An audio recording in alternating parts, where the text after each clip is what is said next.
Assalamualaikum warahmatullahi wabarakatuh. Bismillahirrahmanirrahim. Alhamdulillahirabbil alamin. Wassalatu wassalamu ala asyrafil mursalin sayyidina Muhammadin wa ala alihi wa ashabihi ajma'in. Rabbi shrah li sadri wa yassir li amri wahlul 'uqdatam min lisani yafqahu qawli. Yang paling utama sekali, paling penting sekali, banyak-banyakkanlah bersyukur kepada Allah Subhanahu wa ta'ala. Dalam hidup kita ni, satu perkara yang kita belajar tak pernah habis. Duduk tarikah pun tak habis, sekolah tak habis, universiti pun tak habis. Pergilah mana pun dia takkan habis. Itu belajar untuk bersyukur. Kalau ada orang kata saya siap dah belajar bersyukur habis dah, tu nak kena test swab COVID. Ada masalah. Mana ada orang bersyukur sampai habis. Puncak bersyukuran tu Nabi Allah Musa AS diminta pada Allah supaya diberikan kesyukuran yang sebenar, supaya dia rasa syukur yang betul-betul syukur pada Allah.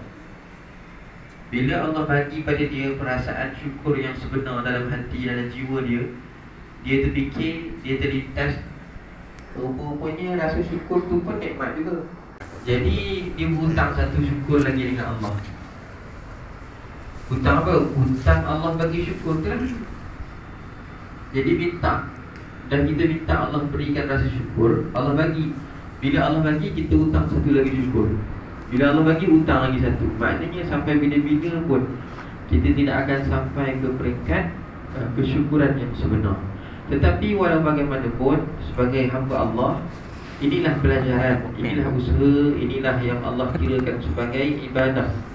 Sebagai hamba, kita sentiasa belajar dan sentiasa berusaha untuk memperbaiki amalan kita dan juga jiwa kita, bagaimana jiwa seorang hamba kepada Tuhannya. Dan inilah masanya, inilah medannya. Ramadan adalah bulan yang paling baik, medan yang paling sempurna untuk kita mengajar atau melatih, mendidik, mentarbiyah jiwa kita supaya tunduk kepada Allah Subhanahu wa ta'ala. Ramadan ni orang Melayu kata bulan puasa. Istilah kita kan bulan puasa. Bila nak puasa? Maknanya bila nak Ramadan lah tu. Dah dekat lah, lagi seminggu nak masuk bulan puasa. Biasa sebut bulan puasa. Sebut Ramadan je bulan puasa. Puasa tu apa?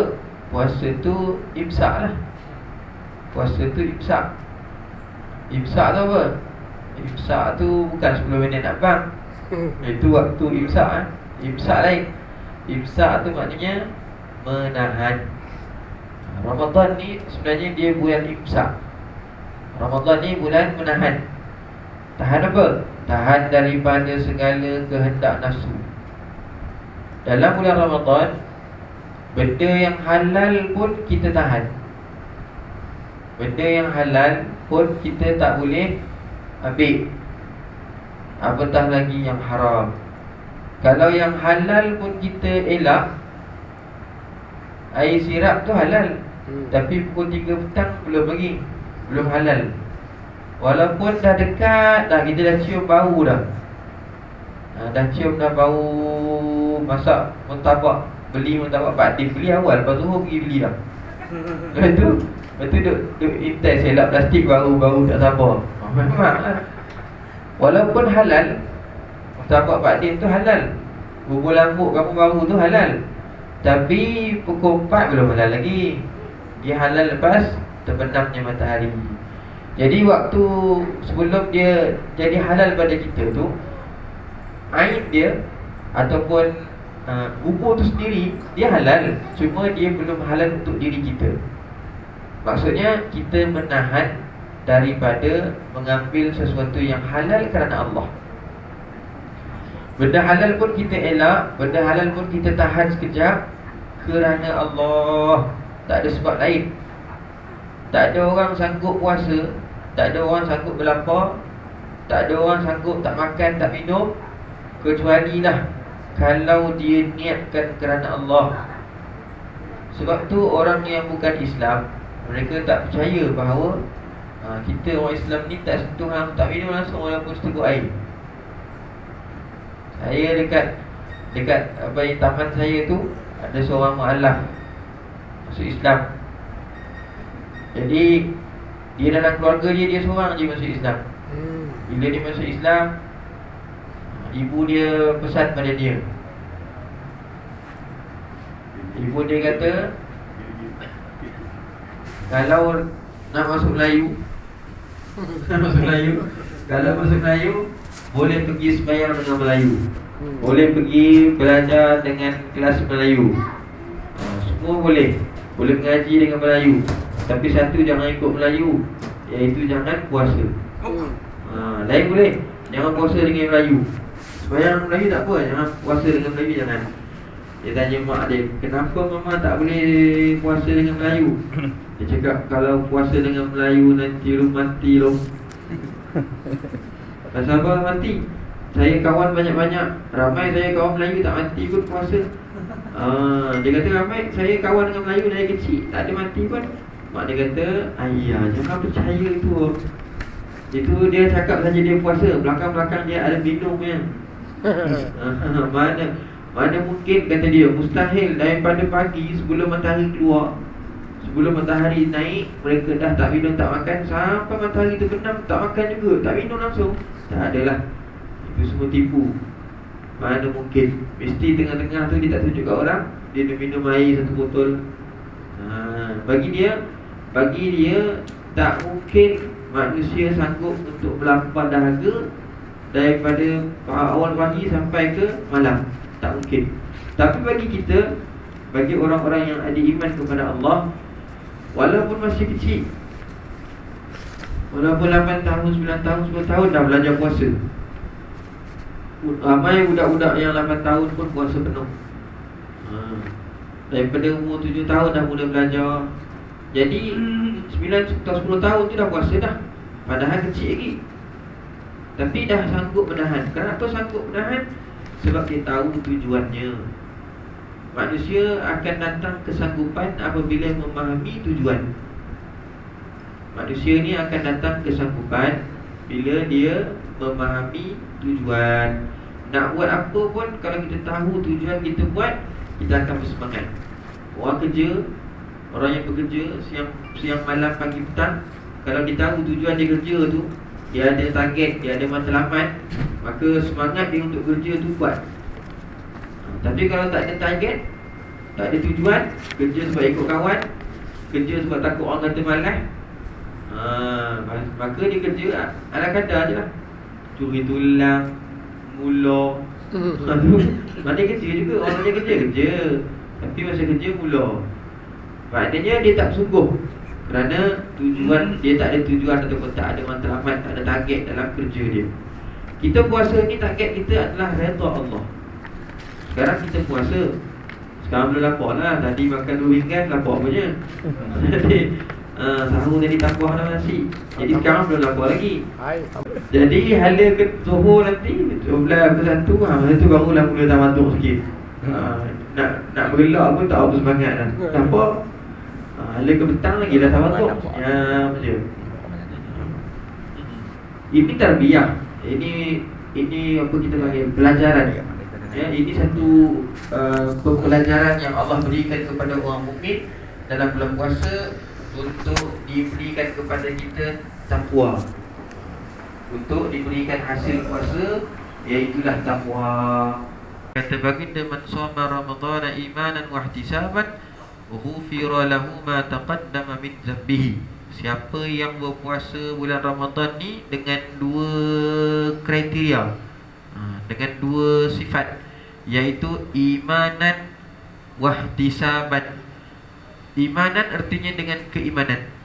Siapa yang puasa bulan Ramadan dengan keimanan yang betul, maknanya dia puasa ni memang semata-mata kerana dia yakin ini adalah perintah Allah, kerana dia yakin bahawa dalam ketaatan kepada Allah itulah yang akan membawa kepada kejayaan. Jadi sebenarnya lapar kita ni nak bawa kita kepada kejayaan. Sebenarnya penat kita, dahaga kita ni nak bawa kita kepada kejayaan yang kekal abadi. Kalau orang belajar, dekat-dekat musim nak periksa, nak exam, kadang-kadang student ni tak tidur malam baca buku study. Dekat final exam, orang ambil master, orang ambil degree, tak tidur belajar baca buku. Bersungguh dia. Kenapa? Kerana dia tahu walaupun dia korban sikit masa tidur dia seminggu ni, semasa exam, dalam minggu exam ni, seminggu atau 2 minggu ni, korbankan sedikit masa tidur, masa rehat, dia akan membawa kepada kejayaan. Masa dia tahu tu. Kejayaan berapa lama? Kejayaan semasa belajar lah. Walaupun dia belajar tu 4 tahun, 5 tahun je, tapi dia korbankan 2 minggu tu akan membawa hasil kepada kejayaan, kepada usaha selama 4 tahun ataupun 3 tahun ataupun 2 tahun selama dia belajar. Itu pun dia rasa berbaloi. Lepas dia belajar nanti, katalah dia boleh sijil, dia boleh diploma ke apa ke, nanti dia keluar daripada tempat belajar, itu satu cabaran yang baru. Belum tentu dia diterima bekerja, belum tentu dia dapat kerja yang elok, belum tentu dia dapat gaji yang dia nak, belum tentu dia dapat rumah yang dia idamkan. Semua tu belum pasti.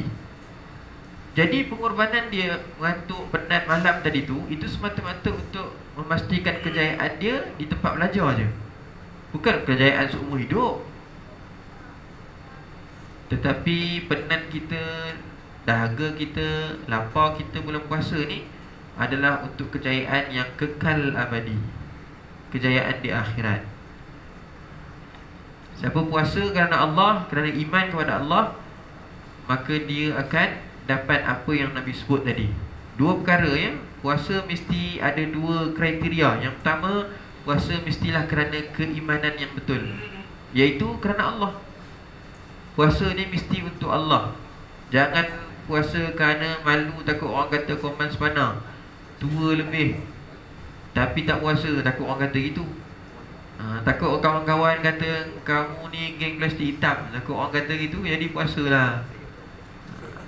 Kita puasa bukan kerana kita larat, bukan kerana kita mampu Kalau nak kira mampu, ramai orang sihat mampu tak puasa pun. Saya jumpa orang sadur badan tak puasa. Dia badan sihat, tegap buat kerja, tapi tak puasa. Saya pergi servis kereta dekat satu workshop orang Melayu. Tiba-tiba ada dispatch datang, hantar nasi kat dia. Hantar nasi. Dia sorok sebenarnya dalam kotak. Lepas tu budak dispatch tu tak sengaja pergi buka tapi start dah tu. Pomen tu pun dia pun senyum-senyum je. Dia kata penat Ustaz. Saya tak tanya pun.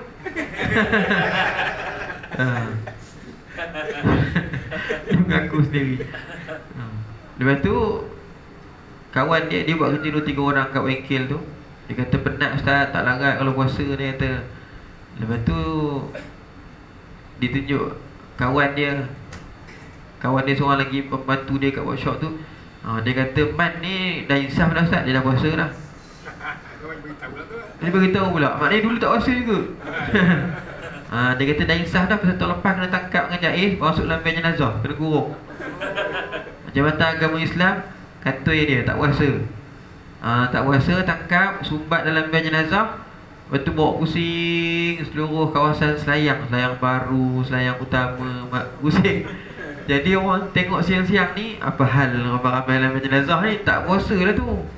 Orang tahu, malu dia. Kerana pengajaran tahun lepas, jadi kawan dia ni puasa tahun ni. Ini cerita 3-4 tahun lepas lah.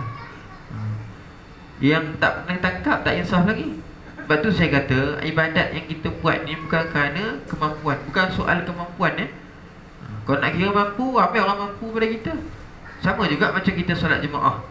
Kita datang belajar ke, datang solat jemaah ke, buat qiyamul lail ke, bukan kerana kita mampu buat, tapi kerana kita mahu buat. Jadi ibadat ni dia soal kemahuan, bukan soal kemampuan. Ada orang yang Allah tidak rezekikan pada dia kaki, hidup dunia ni tak ada kaki, mengesot dia tapi datang jemaah. Jadi ibadat ni bukan soal kemampuan. Ramai orang mampu tapi tak buat. Macam sedekah bukan soal kemampuan, tapi soal kemahuan. Kalau kita ada kemahuan, kita mahu memberi, maka sedikit mana pun kita akan beri. Tapi kalau tidak ada kemahuan untuk memberi, maka harta yang banyak pun dia tak akan bagi. Ibadat bukan soal kemampuan, tapi ibadat itu soal kemahuan. Kena ingat, kita mahu buat ke tak mahu buat, itu je. Kita mahu bangun ke tak mahu bangun, niat kita nak bangun ke nak tidur, niat kita nak sedekah ke nak simpan, nak kumpul, niat kita nak berehat ke nak mengaji. Semua tu atas bertitik tolak daripada soal hati, kemahuan. Jadi dalam Ramadan, ibadat mesti kerana Allah. Itu Nabi kata tadi, siapa puasa kerana iman. Dan kriteria yang kedua, puasa Ramadan ni mestilah ihtisab. Ihtisab. Ihtisab ni bahasa Arab, bahasa Melayu, dia berasal, kata akar dia, root word dia ialah hasiba, yahsabu, hisab. Hisab bahasa kita pun hisab juga. Tapi hisab ni ada dua bahasa Melayu. Bukan yang hisab straws, cukup kena shake tu, tu hisab juga. Ni hisab, ilmu hisab, ilmu kira-kira. Dulu tak panggil matematik, ilmu hisab. Hisab ni maknanya kira-kira. Siapa yang puasa dengan ihtisab, artinya siapa yang puasa ni, dalam puasa, dalam dia menjalani ibadah puasa, dia sentiasa berkira-kira tentang kebaikan ataupun keburukan yang dia nak buat. Nak buat sesuatu, dia fikir rugi ke untung. Ni duk cakap hal buruk-buruk orang ni, rugi ke untung puasa ni. Ni tidur manjang ni, rugi ke untung ni. Daripada lepas subuh rapat ke Zohor. Rapat ke Zohor, bangun tu rasa miang-miang kepala. Zohor ke asar, Zohor ke asar. Maknanya dah lama benar lagu apa. Dia dengar bang tu kira cari kurma dah. Padahal bang Zohor lama sangat tidur. Jadi cuba fikir, kita tidur banyak ni untung ke rugi? Kalau kita ada berkira-kira nak buat apa pun fikir untung ke rugi, untung ke rugi. Kalau kita fikir dulu, itulah namanya ihtisab. Kalau tak ada fikir, nak buat, nak sembang, nak gelak, nak tidur. Kalau macam tu cara kita puasa, maknanya puasa kita tidak ada ihtisab. Langsung tak ada timbang untung atau rugi. Orang berniaga, dia mesti fikir untung rugi. Walaupun dia sentiasa restock barang dia, habis stok, masuk baru. Tapi kadang-kadang stok lama belum habis, lori nak hantar baru dah. Kau tanya besok hantar stok, dia kata nanti dulu. Pasal dia duk kira-kira ni. Kalau masuk stok ni yang lama tak jalan, rugi pula. Jadi semua tindak tanduk dia memikirkan untung atau rugi. Itu orang berniaga. Dalam mensyarahkan hadis tadi, Nabi sebut dua syarat tadi. Yang pertama, puasa mestilah dengan keimanan kepada Allah. Dan yang kedua, puasa mestilah ada ihtisab, ada perkiraan, timbang elok-elok, untung ke rugi kalau buat ni. Itu cara orang mukmin berpuasa. Mesti kerana Allah, dan mestilah ada perkiraan, pertimbangan tentang semua amal ibadat yang dia nak buat. Kata Imam Nawawi rahimahullahu ta'ala, siapa yang puasa dia timbang pahala dia manjang. Dia bagi sedekah, dia fikir semalam dah bagi RM20, hari ni tak bagi pun okey lah. Biasa tiap hari bagi RM5, sedekah RM5, RM2. Semalam bagi RM20, so hari ni tak bagi pun tak apa kot, pasal dah cover dah. Itu dia kira lah tu. Kira juga. Sama macam orang pergi Mekah. Orang pergi Mekah, pergi Mekah ni sembahyang Masjid Haram 100,000 kali ganda. Betul ke jemaah tak tu? Kali 27 pula. Dah berapa juta dah pahala. Betul duduk Mekah bukan kejap, 9 malam, 10 hari. Kali dengan 5 waktu, kali dengan 27, darat 100,000 pula. Balik Malaysia ni haram tak pergi masjid. Duduk sana pergi Masjid Haram, balik sini haram tak pergi masjid. Tu balik. Pasal apa? Pasal dah kenyang lah, pahala banyak. Dia nuai kaya, penuh dah gantung pahala tu. Dia kata malaikat bagi harihat, malaikat tulis pahala penat lah, dia kata. Pasal apa jadi macam tu? Tertipu kerana terlalu berkira-kira. Sebab tu kita buat ibadat jangan berkira-kira soal pahala. Yang Nabi suruh berkira-kira, buat pertimbangan tadi tu bukan timbang pahala, tapi kita fikir untung atau rugi. Untung ke rugi buat macam ni. Jangan fikir banyak mana kita dapat. Memang pahala pun penting, bukan tak boleh kira pahala, boleh. Bukan salah kalau kita nak nak buat kira-kira tentang keuntungan pahala, boleh. Sedekah kan Nabi kata, sedekah kan dia bercambah, cambah 7, cambah 100. Sembahyang Jumaat pun Nabi kata 27 kali ganda. Maknanya banyak benda yang Nabi sebut berganda-ganda ni. Bulan Ramadan, ibadat kita yang sunat jadi pahala fardu, yang fardu ganda 70. Jadi tak salah kalau kita nak fikir tentang pahala. Cuma kalau asyik mikir, kira tentang pahala je, takut kita ditipu syaitan. Takut syaitan tipu kita. Dah untung dah, hari tu banyak dah, buat apa lagi? Tahun lepas kamu tajuk orang buka puasa, apa tu orang makan yang kamu sponsor. Tahun ni relax lah. Kalau ada rezeki tahun depan lah pula. Tahun ni kan Covid, kamu nega pun tak tahu mana untung. Tahun lepas tu banyak dah tu. Kerana terlalu berkira-kira, nanti syaitan akan tipu kita. Jangan berkira-kira tentang pahala. Sebab apa? Pahala ni penting, tapi pahala bukan tiket untuk masuk syurga. Pahala bukan sebab kita layak masuk syurga, bukan. Kalau nak kira pahala, orang yang buat ibadat berpuluh-puluh tahun pun akhirnya disyampak ke neraka. Ada Nabi cerita orang yang tak pernah buat ibadat, hanya kerana bagi minum pelacur kan, bagi minum anjing dengan kasut, dia pun masuk syurga. Pahala apa? Banyak mana pahala yang dia buat. Bukan pahala yang jadi sebab yang melayakkan kita masuk syurga, bukan. Kita masuk syurga dengan rahmat Allah. Sebab tu bulan Ramadan ni bulan yang kita nak kejar, yang kita nak buru dua perkara, iaitu rahmat dan keampunan.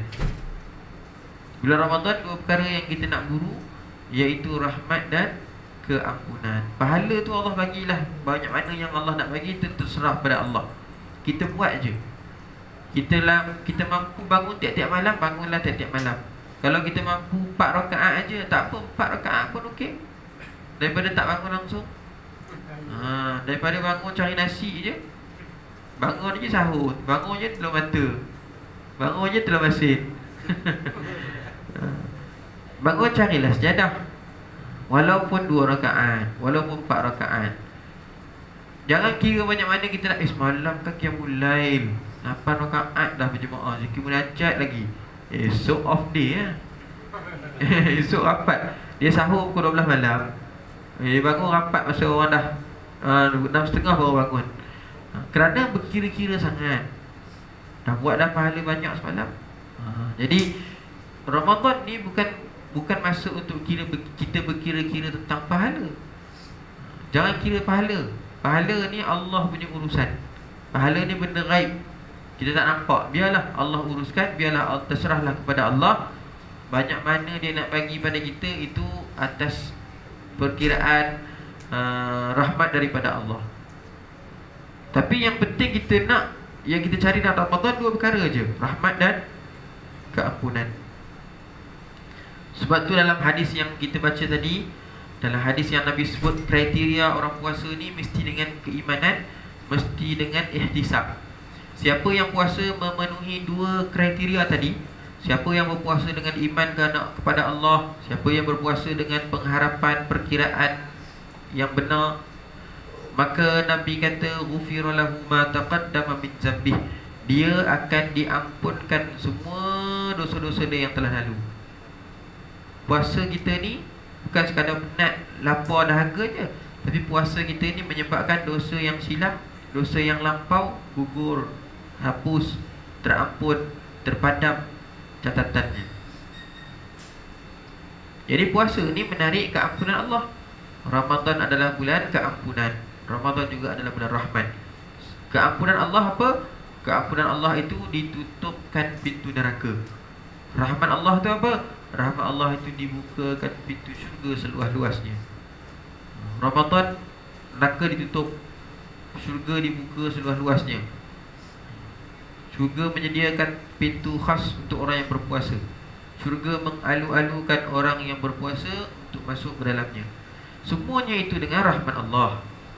Maka dalam puasa, dalam Ramadan ni, menjalani ibadah bulan puasa ni, kita memikirkan tentang rahmat Allah dan keampunan Allah. Apa benda yang kita nak buat yang boleh menyebabkan rahmat Allah turun di rumah kita? Apa aktiviti yang kita boleh buat dalam rumah yang menyebabkan rahmat Allah memenuhi ruang rumah kita? Ngaji dalam rumah, berkumpul dengan ahli keluarga, baca hadis Nabi, ataupun bertadarus dengan ahli keluarga. Walaupun dua orang pun tak apa. Apa lagi yang kita boleh buat yang boleh menarik rahmat Allah? Bulan Ramadan ni bulan rahmat. Rahmat nak turun mencurah-curah macam hujan lebat. Tapi kalau hujan lebat macam mana pun, kita punya bekas tadahan tertutup, setitik pun tak masuk, rugilah. Sedangkan hujan lebat, tapi kita satu titik air pun tak dapat minum. Pasal tak tadah. Bekas tak, ataupun bekas dah sedia tapi tak buka, tertutup. Kenapa bulan Ramadan datang tapi kamu tak dapat rahmat Allah? Kamu mati ke? Tak, saya hidup. Tapi kerana tidak beribadat, kerana tidak menyediakan hati kita untuk menerima Ramadan. Bulan Ramadan ni rahmat Allah turun macam hujan lebat. Maka kita cuma perlu menyediakan hati kita untuk melakukan ibadah ni dengan penuh sifat kehambaan. Puasa pun kerana kita hamba Allah. Kita bersedekah pun kerana kita hamba Allah. Kita bayar zakat pun kerana kita hamba Allah. Kita bangun malam, kita datang majlis ilmu, semuanya kerana kita ini adalah hamba Allah. Kita memerlukan rahmat daripada Allah. Kita memerlukan keampunan daripada Allah Subhanahu wa ta'ala. Kalau inilah cara kita berpuasa, kalau inilah yang kita tanamkan dalam hati dan jiwa kita sepanjang Ramadan, mudah-mudahan di akhir Ramadan kita akan dapat natijah yang paling besar sekali, iaitulah ketakwaan yang bertambah di sisi Allah Subhanahu wa ta'ala. Jadilah hamba Allah yang semakin bertakwa, semakin baik, semakin elok amalnya, semakin baik tutur katanya, semakin rajin ibadatnya, semakin jauh daripada benda yang lara dan sia-sia. Tinggal berapa hari lagi? Malam ni malam yang ke-20 ni. Hari ni kita puasa yang ke-19. Maknanya malam ni malam yang ke-20 kita bertarawih. Tarawih jangan tinggal. Kalau dah tertinggal sehari atau dah tertinggal 2 hari, tak apalah malam ni buat. Kalau dah tertinggal 19 hari, tak apalah malam ni mula. dah masuk hari 20-20. Tanya tarawih berapa hari dah tinggal? 19 hari dah tinggal. Oh, tak buat lagi tarawih walaupun sekali. Sayang. Orang berniaga pun ada yang sanggup berhenti berniaga kerana nak bertarawih. Ada juga yang tak kisah, tak peduli, tak rasa rugi, dia terus berniaga tak buat tarawih. Tapi ramai juga yang saya kenal, yang saya jumpa, dia berhenti berniaga semata-mata nak dapatkan peluang tarawih. Puasa dah tapi tak lengkap tanpa tarawih. Puasa tarawih ni takkan ada melainkan bulan Ramadan je. Puasa boleh juga puasa sunat. Tak puas puasa Ramadan, sambung puasa Syawal. Tiap-tiap bulan boleh puasa. Hari putih, Isnin, Khamis boleh puasa. Tapi tarawih ni, kalau Ramadan dah tertinggal, nak bulan Syawal nak buat tarawih tak boleh dah. Tak ada tarawih melainkan dalam bulan Ramadan je. Jadi lengkapkan ibadat kita dalam bulan Ramadan untuk mendapat rahmat Allah. Lengkapkan ibadat kita dengan siyam dan qiyam, puasa dan juga solat. Solat fardu tu mestilah kena jagalah bulan Ramadan ni. Jangan sampai kita bulan Ramadan pun terlajak juga, bulan Ramadan pun tergelincir juga. Sebelum Ramadan memang dah zuhur pukul 4. Bulan Ramadan janganlah gitu. Subuh, kalau bukan bulan Ramadan, subuh pukul 7. Bulan Ramadan janganlah gitu. Dah kita bangun sahur, sembahyanglah awal. Hadirkanlah diri untuk ke masjid atau surau berjemaah, berlatih untuk menjadi hamba Allah yang lebih baik. Selepas Ramadan berlalu, maka tidak akan ada lagi peluang seperti yang kita dapat ini, melainkan jika Allah rezekikan umur kita untuk dapat Ramadan yang berikutnya, tahun yang berikutnya. Kita tak boleh confirm ya dapat Ramadan lagi. Mungkin ni Ramadan terakhir kita, mungkin hari ni hari terakhir puasa kita, mana tahu. Besok mati boleh jadi, lusa mati pun boleh jadi. Jadi hari ni mungkin Ramadan yang terakhir. Puasa kita tak tahu lagi bila nak dapat peluang. Sementara Allah berikan peluang pada kita, dan memang kita minta pun sebelum Ramadan kita minta kan, Allahumma barik lana fi Rajab wa Sya'ban. Ya Allah berkati kami bulan Rajab dan Sya'ban. Wa balighna Ramadan, sampaikanlah kami ke bulan Ramadan. Minta berulang kali. Akhirnya Allah perkenankan doa itu. Masuklah kita bulan Ramadan. Tiba-tiba masuk bulan Ramadan buat yang tahu je. Minta beria itu. Masuk tidur. Minta apa itu? Jadi tunjukkan kesungguhan kita. Bagi kita minta, benda Allah izin. Jadi tunjukkan apa penghargaan kita bila Allah tunaikan permintaan kita. Apa ni, sepanjang Ramadan ni, kalau tak silap saya dah ini 19 Ramadan di qaryah saya baru 2 kematian. Baru 2 kali bilik mandi jenazah tu baru 2 kali buka. Maksudnya baru 2 orang meninggal di qaryah kita lah. Tapi bulan Sya'ban hari tu, bulan Sya'ban sebelum Ramadan tu, 2 minggu terakhir lepas nisfu Sya'ban sampai ke nak masuk Ramadan tu, 2 minggu tu dekat 20 orang meninggal. Satu hari dua jenazah. Besok pagi ada jenazah, petang ada jenazah pula. Lusa selang 2 hari ada jenazah lagi. Saya pun terfikir, ramai orang yang minta untuk masuk Ramadan, tapi dekat-dekat Ramadan ramai orang yang Allah jemput. Maknanya apa?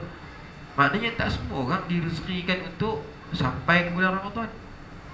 Ada orang hidup tapi dekat Ramadan dah, habis dia punya ajal sampai, nyawa dia habis, rezeki dia habis, maka dia tak dapatlah rezeki untuk masuk dalam Ramadan yang baru. Kita ni Allah bagi peluang hidup sampai dalam Ramadan, sampai dah hari 19 dah. Maka inilah tanda Allah beri pilihan, Allah beri rahmat pada kita, dia bagi kita hidup sampai dalam Ramadan. Jadi tunjukkan penghargaan kita, sungguh-sungguhlah kita dalam melakukan ibadat kerana Allah dan kerana ihtisab. Mudah-mudahan segala dosa kita diampunkan oleh Allah dan kita diberikan rahmat yang berlipat kali ganda dalam bulan Ramadan ini, insya-Allah. Semoga tak ada seorang pun daripada kita, terutamanya yang ada dalam surau MAB ni, tak ada seorang pun kita ni nama ditulis di pintu neraka. Mudah-mudahan segala dosa kita diampunkan oleh Allah dan kita diberikan rahmat dan dibukakan pintu rahmat kepada kita seluas-luasnya, sehingga kita berhasil melakukan ibadat puasa yang terbaik dalam seumur hidup kita. Jangan dikenang, jangan ditengok apa kekurangan yang ada. Orang dia kata tahun ni tak best lah, terawih tak boleh salam. Sallallahu ala. Dulu boleh. Boleh je Ustaz. Sini tak apa. Sini kalau undang sini kali peluru.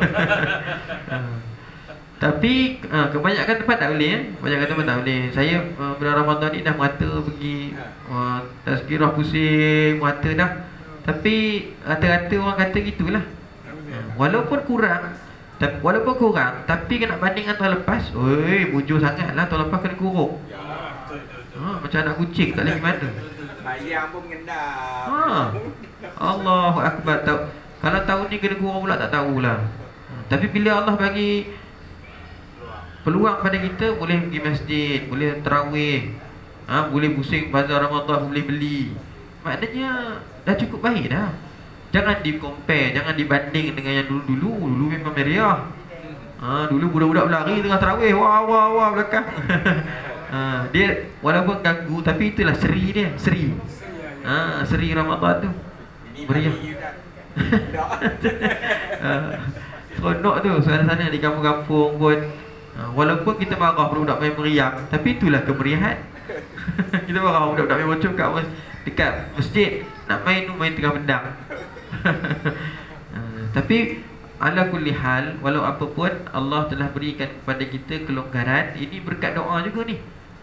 Ramai orang doa supaya Ramadan tahun ni biarlah boleh pergi masjid, tak maulah tarawih macam dulu. Dulu jadi imam interim. Kan tahun lepas ramai orang jadi imam di rumah. Yang tak pernah jadi imam pun tiba-tiba jadi imam. Sembahyang raya di rumah ke tahun lepas? Sayu. Tahun ni kalau kena kurung juga tahulah. Baru kerajaan baru ugut nak batalkan bazar Ramadan pun rasa janganlah. Bukan tak bagi sembahyang tarawih, tak bagi jual Ramadan, bazar. Tu pun dah rasa kurang dah. Pasal kita dah biasa dengan kemeriahan Ramadan. Jadi kita puasa ni jangan duk kenang apa yang tak ada, tapi kita kenang apa yang Allah dah bagi pada kita. Banyak dah rahmat Allah yang Allah telah bagi peluang pada kita ni. Maka gunakan, manfaatkan. Mudah-mudahan yang ada ni, peluang yang ada ni, dia jadi sebab untuk kita lebih dekat dengan Allah. Mudah-mudahan peringatan saya yang ringkas ini ada kebaikan, ada manfaat untuk diri saya, untuk tuan-tuan, puan-puan semua. Semoga Allah Subhanahu Wa Taala jadikan Ramadan ini Ramadan yang terbaik dalam hidup kita, insya-Allah. Dan kita dapat menghabiskan saki baki Ramadan yang ada ni dengan kesungguhan, dengan semangat untuk memburu Lailatul Qadar. 10 akhir ni kita ada target untuk Lailatul Qadar. Jadi ibadat kita dalam 10 akhir Ramadan ni biar lebih sikit, terutamanya ibadat waktu malam ya. Tarawih lagi lah jangan tinggal.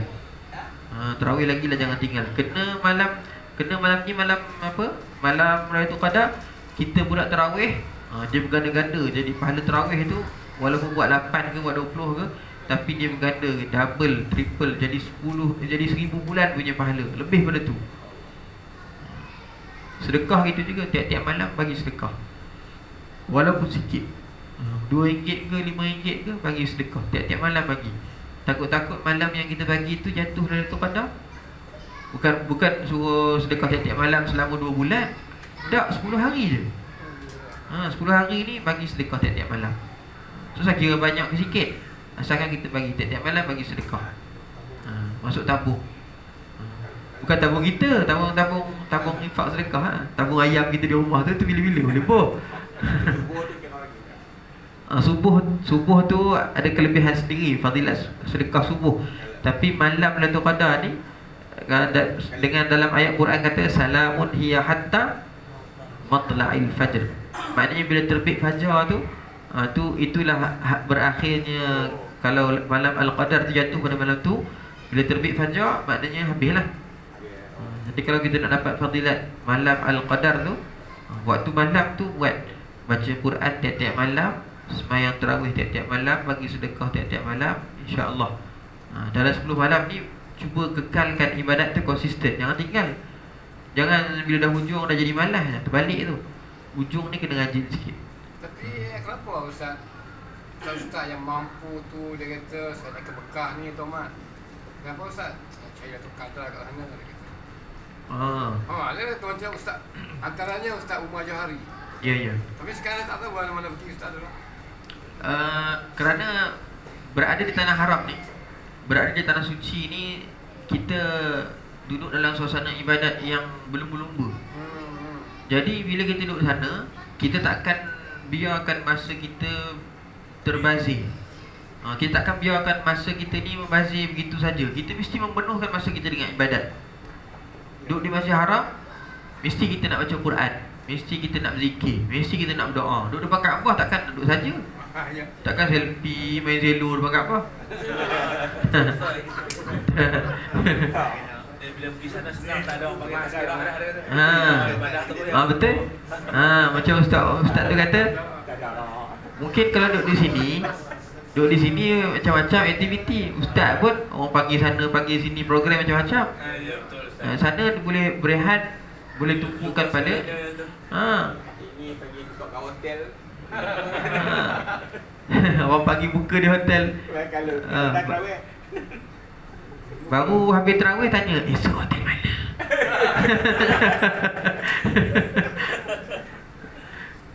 Maksudnya kita banyak kerja sini, aktiviti banyak sibuk Tapi kalau kita pergi tanah haram, memang tak ada kerja lain lah. Ibadat sepanjang hari. Kita nak duduk di hotel, nak tidur pun rasa macam bukan tak lena, tapi rasa rugi betul. Meja tidur hotel. Mari jauh-jauh tak untuk tidur je.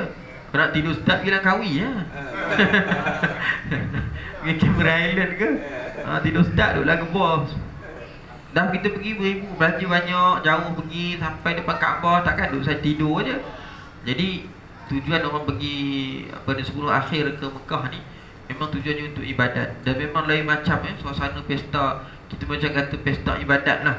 Orang di sana, ya Allah, orang pakai miskin pun, yang tak boleh memberi pun, dia akan buat sesuatu untuk dia boleh serve pada orang. Saya ada buat pengalaman. Saya pernah pergi dulu 10 akhir Ramadan. Tapi saya pergi geng backpack nak pergi dengan backpacker ni mahal memang. Backpackers. Pergi dengan backpack ni saya duduk lebih kurang, saya duduk dalam 13 ke 14 malam. Saya pergi malam 18. Saya balik raya kedua. Jadi 10 hari tu memang kita di sana. Saya habis tak sampai RM4,000 pun tak sampai. Orang habis RM12,000. Tak ada hotel, tak pakai package, jalan pun sendiri, masak pun sendiri. Dipakat dengan kawan, beli bahan mentah, gila. Hari ni kau mau berdua masak. Jangan masak gulai ayam, kemarin gulai ayam dah. Masak hari ni buat lain pula, asyik rabu ke apa ke. Tapi sebenarnya kita di sana tak fikir soal makan sangat. Tak fikir sangat makan ni. Lagipun untuk berbuka ni macam-macam dia orang bagi. Sepanjang jalan tu macam-macam tangan ke ulu ke kita. Berebut orang nak bersedekah. Saya tengok orang miskin, orang-orang miskin, dia tak ada apa nak buat, dia tak ada harta nak bagi ke orang, dia baju dia pun uzur, baju dia pun koyak-koyak. Tahu dia buat apa? Dia pergi beli spray yang RM1 tu. Spray RM1 tu, dia pergi isi air zam-zam sejuk. Dia round antara Zuhur Asar tu ramai orang nak mengaji. Dia round dalam masjid tu, dia spray atas kepala orang. Itu dia yang mampu dia buat. Dia buat juga. Dia nak bagi keselesaan bagi orang yang sedang melakukan ibadah. Maknanya semua orang berlumba-lumba untuk buat kebaikan. Bulan Ramadan. Bila menjelang malam je, lagilah. Menjelang malam ni dalam masjid memang tak boleh masuk. 2 jam sebelum waktu maghrib memang pintu masjid tutup. Pintu masjid dah tutup. Padahal kapasiti masjid masa saya pergi itulah, masa tu kapasiti masjid masih 2.8 juta orang boleh masuk masjid. Besar, tapi tutup dah pintu. Maknanya penuh masjid. Kalau KU insya-Allah kan. Kalau KU insya-Allah. Insya-Allah orang bagi kemudahan. Itu kelebihan. Buka tongkat kan. Buka tongkat. Kita tak boleh masuk dia macam tu lah. Itu rahmat tu. Alhamdulillah. Duduk kat Raudah pun nak Kalau dah pun nak masuk masa mana pun. Yang jumpa polis kan. Dia bawa kita masuk dalam. Masya-Allah. Jadi jangan teragak-agak nak pergi rasa payah tak. Kalau ada rezeki, niat sungguh-sungguh dalam hati nak pergi tanah suci. Tongkat jangan lupa buka. Tongkat jangan lupa. Nak lagi attracted, tongkat pasang loceng pula, install. Keting. Abang tengok. Sebelum pergi umrah tu, make sure install tu loceng.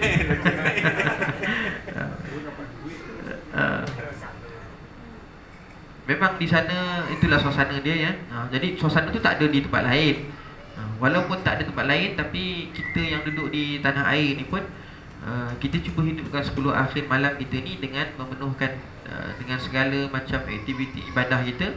Mudah-mudahan ibadat kita itu bertepatan, kena dengan Lailatul Qadar, menyebabkan pahala yang berganda-ganda dan keredaan Allah yang mencurah-curah rahmat dan keampunannya kepada kita. Itu yang kita cari. Tak ada lain dah. Memang kita hidup ni nak cari apa? Nak harta banyak? Nak orang kenal kita? Tak ada. Semua tu tak ada kegunaan pun bila kita mati. Kita hidup ni untuk mati. Dunia bukan tempat tinggal, dunia tempat meninggal. Dunia bukan tempat tinggal, tempat tinggal kita akhirat. So dunia ni tempat apa? Tempat meninggal. Semua orang yang singgah di dunia mesti meninggal. Dunia tempat kita meninggal, akhirat tempat kita tinggal. Jadi sebelum kita meninggal, sebelum kita pergi ke tempat tinggal, yang paling penting adalah menyediakan tempat tinggal itu dengan segala amal ibadat, segala keperluan untuk kita di alam kehidupan yang kekal abadi sana. Apa yang kita nak guna kat sana, semua amal kebaikan yang kita buat di sini. Kalau rajin kita bangun malam, itulah jadi bekal kita dalam kubur, bekal kita di padang mahsyar. Banyak kita bersedekah, itulah yang jadi sebab untuk kita mudah perjalanan kita di akhirat nanti. Jadi nak buat banyak di dunia ni, kita pun tak mampu kadang-kadang. Nak bangun, nak sembahyang sampai 20 rakaat, nak sembahyang sepanjang-panjang malam, tak mampu kita. Maka Allah beri peluang pada kita, diberikan kepada kita setahun sekali ada malam Al-Qadar. Siapa yang beribadat pada malam Al-Qadar, Allah lipat gandakan melebihi daripada 1000 bulan. Dia bukan 1000 bulan tapi dia lebih daripada 1000 bulan. Lepas tu sebut khairun min, ada min tu, min alfi syahri, lebih baik daripada 1000 bulan. Bukan sebanding dengan 1000 bulan, lebih. 1000 bulan tu pun dah 80 berapa? 83 tahun ke 86? 83 tahun. Kalau lebih, mungkin 90 tahun ke 100 tahun punya ibadat. Kita mengaji Quran, kebetulan malam tu Qadar, kita terjaga waktu malam mengaji sikit. Mengaji bukan banyak pun, 2 muka surat je. Tapi kalau malam tu kena malam Al-Qadar, kita mengaji selama 100 tahun. Ngaji sikit je, tapi selama 100 tahun. Banyak pahala. Sembayang 4 rakaat je tahajud, tapi selama 100 tahun tak tinggal, berterusan macam tu. Besar pahala. Jadi yang ada akhir Ramadan ni, kita rebut peluang, sungguh-sungguh sikit buat ibadat, saling mengingatkan. Kalau di rumah tu tolong gerak-gerak ahli keluarga kita, ingatkan mereka. Kadang-kadang dalam keluarga kita ada yang lebih bersemangat pada kita, dia gerak kita. Kadang-kadang ada yang slow sikit, yang lihat sikit pun ada juga. Tapi kita tetap mengingatkan dia. Tapi yang selalu gerak saya Ustaz kekong. Ya betul-betul tu lihat kong orang. Ya. Saya berarti itu. Ambar lu kekong nama dia. Ada orang yang lebih rajin pada kita, dan ada juga dalam rumah kadang-kadang orang yang slow sikit. Dalam ahli keluarga kita tu ada yang lihat sikit, balok sikit. Jadi kalau ada orang yang lebih rajin pada kita, maknanya Allah nak mudahkan kita lah tu.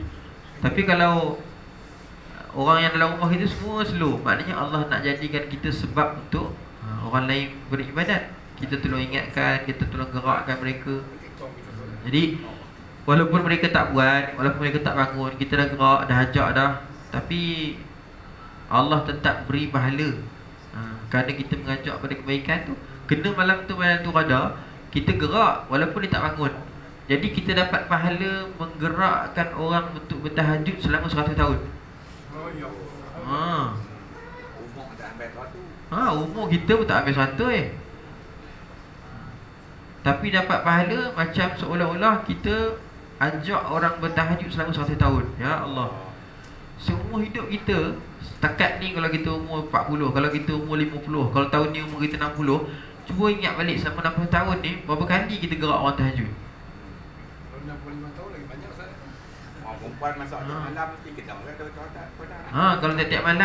Kalau tiap-tiap malam dia menyediakan sahur, dia masak tiap-tiap malam, mesti kena punya 10 malam. Jangan 10 malam ni pandar tiap-tiap malam.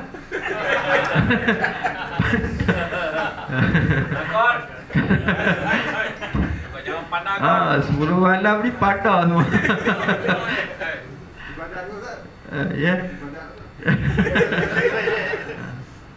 Jadi 10 malam ni buat rajin sikit. Kalau kita sedia makanan, 10 malam ni sediakan. Kalau kita dah bangun malam, dah ngaji, kita sembahyang, 10 akhir ni kemaskan. Mudah-mudahan kita direzekikan oleh Allah bertembung kita dengan malam Al-Qadar itu, insya-Allah. Dan jangan lupa untuk berdoa, ya. Jangan lupa untuk berdoa. Tiap-tiap hari kita doa minta dengan Allah. Ya Allah, rezekikan pada aku, rezekikan kepada ahli keluarga aku untuk bertemu dengan malam Al-Qadar. Ya Allah, terimalah semua ibadat kami sepanjang Ramadan ni. Jadikanlah kami hamba-hamba yang istiqamah. Jangan kami bulan Ramadan aja rajin, tapi luar Ramadan kami balik kepada sifat asal kami. tapi kekalkanlah kerajinan kami dalam Ramadan ni, kekalkanlah seumur hidup kami. Minta doa macam tu supaya Allah Subhanahu Wa Taala kesian kepada kita dan Allah berikan kasih sayang daripada kita. Kita doa dengan Allah ni bila kita rajin, bila kita selalu doa, terutama minta benda yang sama, manusia pun kesian juga. Padahal manusia ni kalau minta selalu, lama-lama dia rimah. Kalau acap-acap sangat minta, lama orang meluat. Tapi Allah Ta'ala selalu minta, dia suka. Kalau manusia yang meluat pun, kalau kita minta benda yang sama, kadang-kadang kesian juga.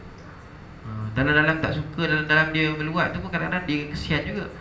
Ini kan pula Allah yang tidak pernah jemu mendengar doa, minta banyak kali benda yang sama, tentu dia akan kesian kepada kita.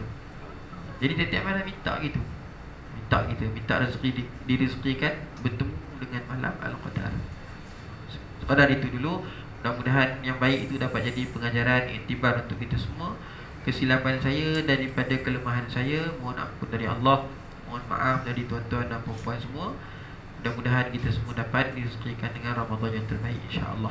Kita akhiri majlis kita dengan tasbih kafarah dan suratul Asr. Subhanakallahumma wa bihamdika, asyhadu an la ilaha illa anta, astaghfiruka wa atubu ilaik. Bismillahirrahmanirrahim. Wal 'asri innal insana lafi khusr illa alladhina amanu wa 'amilus solihat wa tawasaw bil haqqi wa tawasaw bis sabr. Allahumma salli ala sayyidina Muhammadin fil awwalin wal akhirin wa sallim radhiyallahu tabaraka wa ta'ala an kulli sahabati Rasulillah ajma'in. Allahumma anfa'na bima 'allamtana wa 'allimna bima yanfa'una. Rabbana zidna 'ilma warzuqna fahma bi rahmatika ya arhamar rahimin. Allahumma ij'alna minal ladzina yastami'una al-qawla fayattabi'una ahsana. Barikillahumma lana fi syahri Ramadan. Barikillahumma lana fi syahri Ramadan. Barikillahumma lana fi syahri Ramadan. Allahumma atiq riqabana wa riqaba abaina wa ummahatina wa ajdadina minan nari ajma'in wa tub alaina innaka antat tawwabur rahim. Allahumma arzuqna lailatal qadri bi rahmatika ya arhamar rahimin.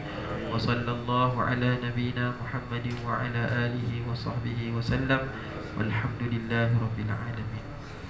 Assalamualaikum warahmatullahi wabarakatuh. Waalaikumsalam warahmatullahi wabarakatuh. Terima kasih kepada Fadhil Ustaz Fatullah atas tazkirah.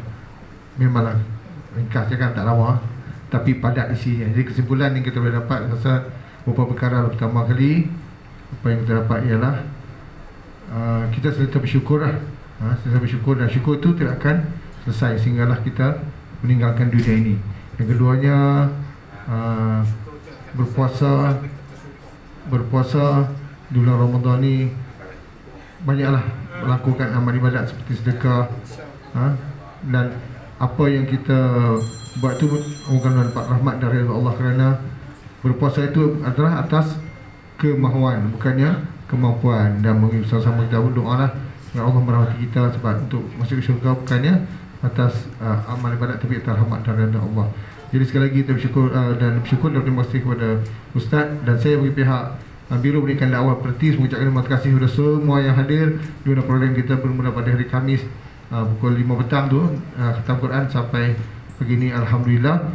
Dan mudah-mudahan amal yang kita buat sedikit ini Allah terima, memberi penyebab kepada kita untuk Allah masukkan kita dalam syurga Allah SWT. Jadi saya bagi pihak Biro Pendidikan Dakwah Pertis mengucapkan terima kasih dan mohon maaf jika ada sebarang kekurangan daripada pihak kami. Mudah-mudahan kita berjumpa lagi di masa akan datang. Sesudah ini, wabillahi taufiq wal hidayah. Assalamualaikum warahmatullahi wabarakatuh.